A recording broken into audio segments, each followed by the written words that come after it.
Good morning, early birds. I'm Vanessa Yurkevich, subbing in for Coy Wire today. I'm so happy to start this week with you after a long holiday weekend. So let's get those final yawns out and get ready to let some knowledge in. Our lead story today takes us to Russia. Alexey Navalny, who was a fierce critic of Russian President Vladimir Putin, had been in prison since 2021. He died on Friday. The Russian prison service says he didn't feel well while he was on a walk at his prison and then fell unconscious. His cause of death is still unclear, but the Kremlin says an investigation is underway. Navalny's team accuse Russian authorities of lying and are refusing to return his body to his family for at least a few more weeks. Navalny's widow, Yulia, claims President Putin is responsible for his death, and she says she will continue her husband's legacy and fight for justice in Russia. There's been an outpouring of grief across the world, but in Russia, the act of mourning is more difficult. State media largely is ignoring the situation, and authorities are telling people to avoid unsanctioned gatherings, with some makeshift memorials being taken down. Human rights groups claim police have detained hundreds in the country for attending rallies and vigils, and this marks the largest wave of arrests at political events in the country in 2 years. Now, to give you more of a sense of who Navalny was and his impact on Russia, let's turn to our Matthew Chance. Lawyer, politician, and anti-corruption activist, Alexey Navalny led street protests against the Kremlin for years, but never managed to challenge Putin in the ballot box. He famously branded Putin's United Russia party as the party of crooks and thieves. Navalny rose to prominence in 2008 when he began blogging about the alleged corruption within Russian state-run companies. In 2011, he emerged as one of the leaders of the massive protests that broke out after allegations of massive fraud in parliamentary elections. Navalny was arrested numerous times and was convicted on embezzlement charges. His first embezzlement conviction came in 2013 as the anti-corruption activist was preparing to run for mayor of Moscow. Navalny was found guilty of misappropriating about $500,000 worth of lumber from a state-owned company. The activist denied the accusations, saying that the charges were politically motivated. The day after the conviction, however, the state prosecutor stunned observers by requesting that Navalny be freed on bail so he could continue campaigning for mayor of Moscow. But Navalny lost to former presidential aide and interim Moscow mayor Sergei Sobyanin.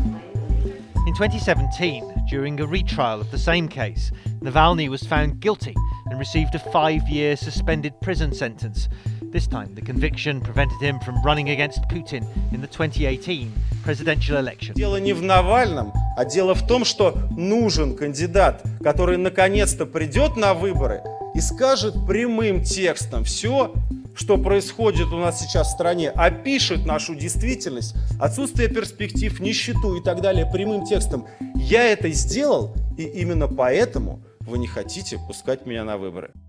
Russian state media has often silenced the anti-corruption activist, but that didn't stop Navalny, who took his anti-Putin message to YouTube, where he frequently broadcasts to hundreds of thousands of viewers. The Kremlin has often condemned Navalny as a dangerous threat to the country's stability and has rejected his allegations of widespread high-level corruption. But outside Russia, many see in Navalny an alternative to hardline Putin.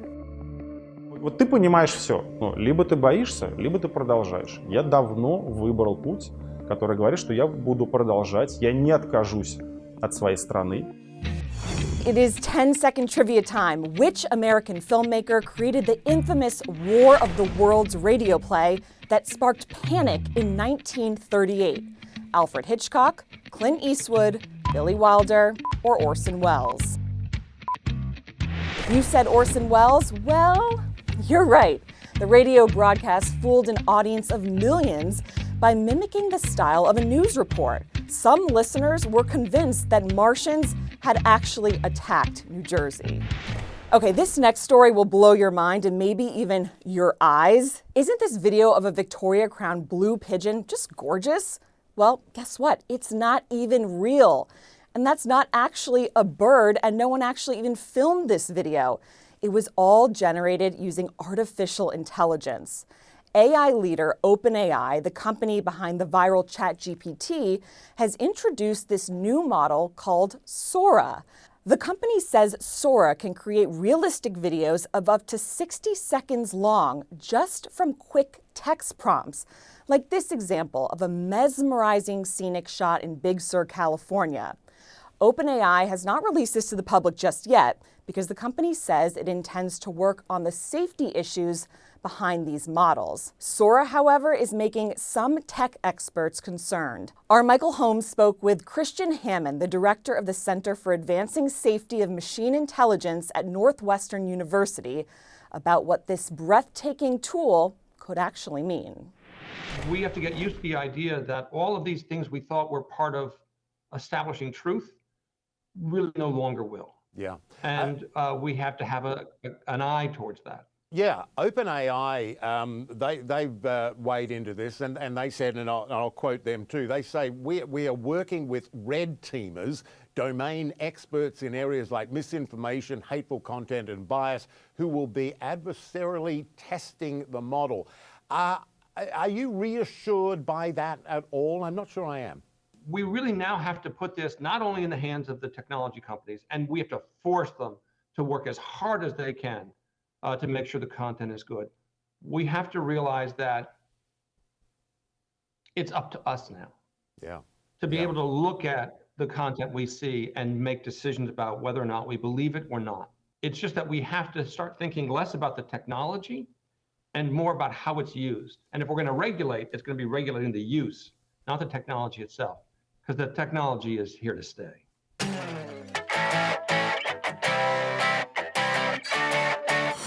And now let's turn to a story that, as Coy would say, deserves a 10 out of 10. All this Black History Month, the show has been highlighting trailblazing Black Americans who made a lasting impact on the world. And today I want to talk about Charles Richard Drew, the father of the blood bank. Drew was the first Black student to earn a medical doctorate from Columbia University.